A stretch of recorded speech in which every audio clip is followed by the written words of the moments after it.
Tu veux découvrir un spectacle naturel extraordinaire? Alors viens, je t'emmène avec moi voir la floraison des cyclamènes sauvages, une petite merveille de la nature. Et c'est une espèce plutôt rare observée en Suisse romande. Je suis au paradis.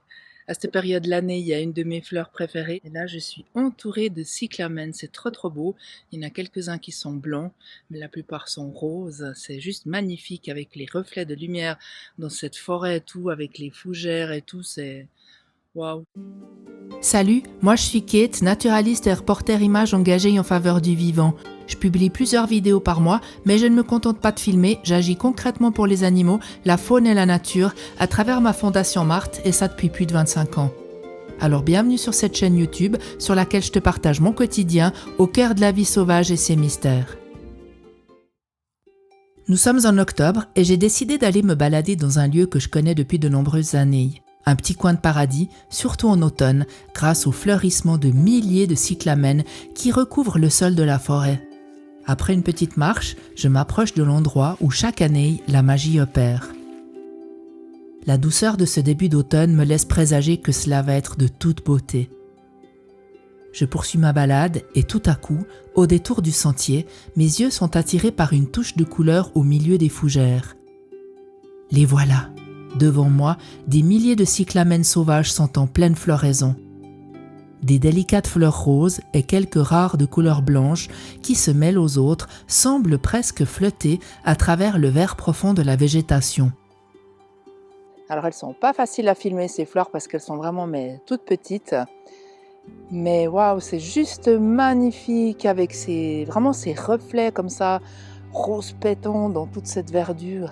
J'adore quoi, je suis contente d'être là au bon moment. Des rayons de soleil illuminent les fleurs, créant des jeux d'ombre et de lumière. C'est vraiment féerique. Leurs pétales fins, presque translucides, sont d'une telle délicatesse.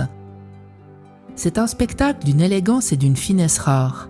Un contraste parfait entre la fragilité des cyclamènes et la robustesse des fougères environnantes. Face à cette beauté, c'est un immense sentiment de gratitude envers la nature qui m'envahit. Quel spectacle, quoi, et quelle délicatesse ces fleurs, Voilà, j'adore. Chaque année, ces fleurs produisent le même effet sur moi. Ces petites merveilles sont souvent cachées, ou alors elles poussent dans des endroits escarpés et difficiles d'accès, comme sur des pentes abruptes. Mais il suffit parfois de ralentir, de prendre le temps de regarder autour de soi et de ne pas avoir peur de se faufiler sous la végétation pour pouvoir s'en approcher et s'émerveiller. Là, j'ai eu la chance d'en voir quelques-unes au bord du sentier, mais sinon, elles sont vraiment bien cachées dans la végétation. Il faut presque aller à quatre pattes pour certaines.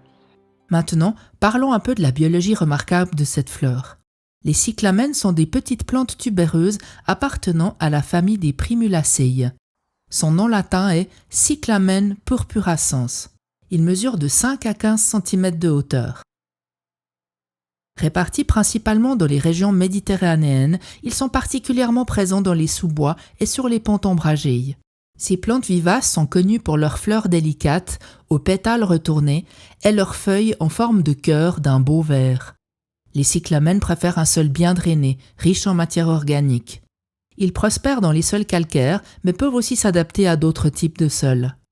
En termes de climat, ces plantes apprécient les hivers doux et les étés modérément chauds.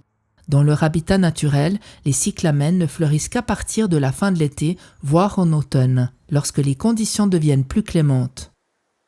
Et ils sont donc en dormance pendant les périodes les plus chaudes et les plus froides. La plante pousse à partir d'un tubercule souterrain qui stocke des nutriments, ce qui lui permet de survivre pendant les périodes de repos végétatif. Après la pollinisation effectuée par les insectes, les fleurs produisent des graines qui sont souvent dispersées par les fourmis, un processus appelé myrmécochorie. Les cyclamènes sont vraiment représentatifs de la belle collaboration entre les animaux et les fleurs. Interaction dont dépendent d'ailleurs la plupart des espèces végétales. Je ne le répéterai jamais assez, dans la nature, tout est lié, et chaque espèce joue un rôle essentiel dans son écosystème. Difficile de quitter ce jardin d'Éden tant on s'y sent bien. Mais je suis repartie de cette balade avec le cœur léger et des images magnifiques en tête et dans ma caméra. Ces cyclamènes, si délicats, arrivent juste avant les magnifiques couleurs d'automne. La nature n'a donc pas fini de me régaler avant de s'endormir pour l'hiver. Merci à toutes les personnes qui s'abonnent à ma chaîne, qui mettent un like ou un petit commentaire, ça fait toujours plaisir et ça permet de faire connaître ma Fondation Marthe et mon travail en faveur du vivant. À bientôt!